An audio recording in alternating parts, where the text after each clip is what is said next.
Môre mense, môre man. Ek wil net ietsie deel wat die Here my nog vanmôre deel. Ons het besig om die tuin 'n bietjie water te gee.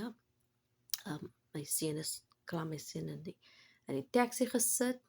It was no first day of school en alles is maar ek is terwyl ek moes nou doen wat ek doen en meditating on his word and sing 'n paar koortjies in my kop in en hier onder die asem en al daai. En toe ek nou klaar daar op my tuin gegee en ek kyk, ek sê ai Here, die grond is so kurkdroog, die water wil nie eens in dit gaan nie, dit rol af die sand. So droog is dit. Ek sê ja, né? En die Gees van die Here sê ja, so is so mense.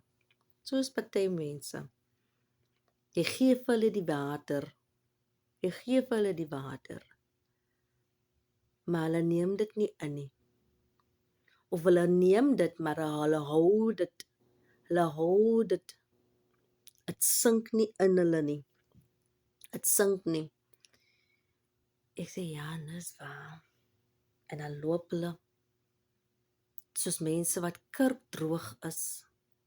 Maar in die meantime is daar as die water vir hulle gegee, maar hulle hou dit, hulle wil dit nie aanvaar nie, hulle wil dit nie in hulle insink nie. Because yeah,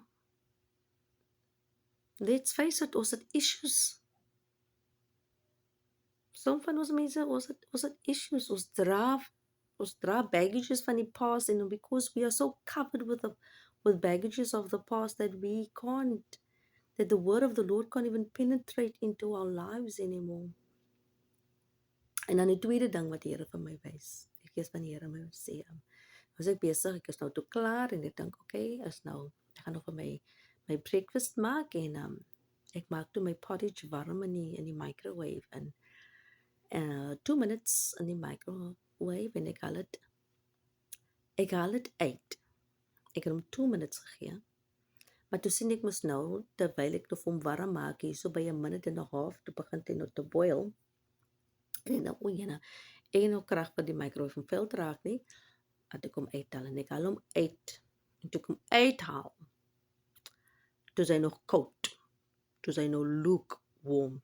En ek hou nie van 'n lukewarm saak nie. En ek dink, jy het dan nog geboil in die microwave en hier's jy dan nou lukewarm en ek sit hom weer terug en ek sê, en die Gees van die Here sê my, ja.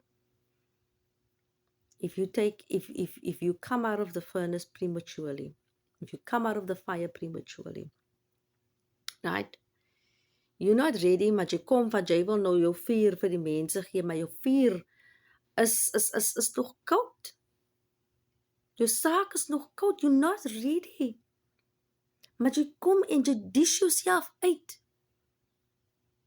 Dit is 'n wag. It's not your time, go back. Gaan terug. Go back into the presence of the Lord. Don't you, because you feel you ready to give the word, you feel you ready to lead the worship, you feel that you are ready to lead the choir, you feel that you are ready to go into the ministry. And the Lord says, no, you're not ready. Go back. Go back. Jy's nog nie warm genoeg nie. Die vuur sit nog nie aan jou nie, jy's nog low. Die water is nog nie in jou gesink nie, jy's nog droog. Die Here wil vir ons, He wants to make us perfect in His likeness. He wants to complete us. He wants to bring a full completion into our lives before we can go out and do the ministry, before we can go out and speak. I think of Saul. I love Saul's story.